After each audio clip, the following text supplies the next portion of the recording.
Love. The brain chemistry of love. It takes only a fifth of a second to truly fall in love. And the part of the and what you associate love with is only 5% of your body, and about 95% is completely unused. Visually. Meanwhile, you're using almost your entire brain to process the information and to send out chemical reactions. If you want to read up on this, rather than hearing it, you can look up October 2010 Journal of Sexual Medicine. It's a very instant where the eye falls upon a beautiful maiden or a woman, notices a hot guy. The sensory neurons fire up in the temporal lobe quickly, and that's located like on the ear level on either side. And this part of the brain quickly it's like right next to the sensory area of the brain that's located closer to the back of vision. So vision is very closely related to engaging in a love-struck feeling. And those signals are sent right to the thalamus and the hypothalamus, where basically all reactions and feelings are processed. It's kind of like the middleman, the thalamus. And it's very small. It's about 2 inches long. I guess that's pretty big inside your brain. But going on, yeah, and the thalamus sends the information back to your frontal lobe to process all the information. In the frontal lobe are various parts of the brain that are used for organization. Not entirely like the sight and the smell. That's the prefrontal cortex. But the prefrontal lobe is more like the area of the brain that just involves judgment, feeling, forethought, speech. So it's very common to just have trouble speaking as soon as you see someone beautiful,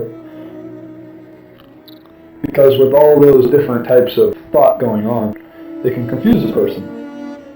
I know even myself, I've become tongue twisted at times. But the prefrontal lobe is really an area of the brain that decides the next action to take. And sometimes that can be difficult when the person's walking up right towards you. And that could be another reason why people freeze, because they're not really sure on what next course of action they should take. They're completely enamored with their testosterone or their dopamine, or their palms get all sweaty, and the heart beats faster, and the head starts to sweat, and the person starts to blush, and become embarrassed. If you were to look at it on a scanner, it really just looks like a big light up of the whole brain, because everything just encompasses love. And it can be instant. They can show you a picture of your loved one, and right away, you'll start to feel all sorts of emotions, whether you're aware of it or not. I remember they hooked up these night vision goggle looking things to people that were just basically hooked up to their brain to figure out where exactly they were looking. And when they walked into a room, it was interesting. The men looked straight at women's boobs and butts, while the women were looking straight at guys' faces and sometimes their crotch, but more their faces. The men were almost only the boobs and the butt. And those are the part of the body that we associate with right away. And I think that's kind of funny.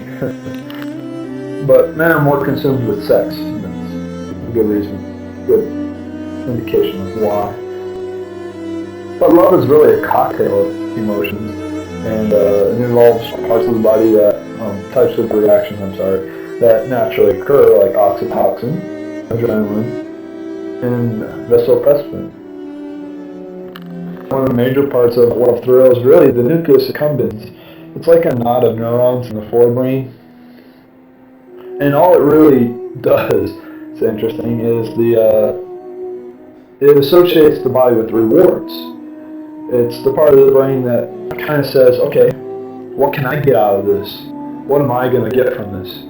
What am I going to be rewarded?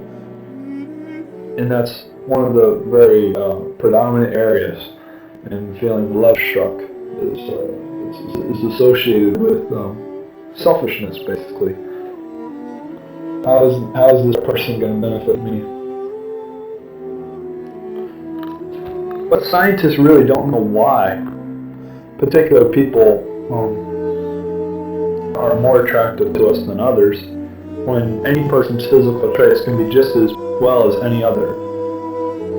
So why should some random person be more attractive or make you feel like you know them already before you even met them than anyone else? And some scientists believe it involves more of a dreaming aspect. Something from, they remind you of somebody else, somebody from a past life maybe. But scientists can really just confirm what's been known all along. That, in other words, in a simple manner of saying, love is blind. When you're in a relationship, you're aware of the other person's flaws, but your brain is telling you it's okay, and it's good to ignore them.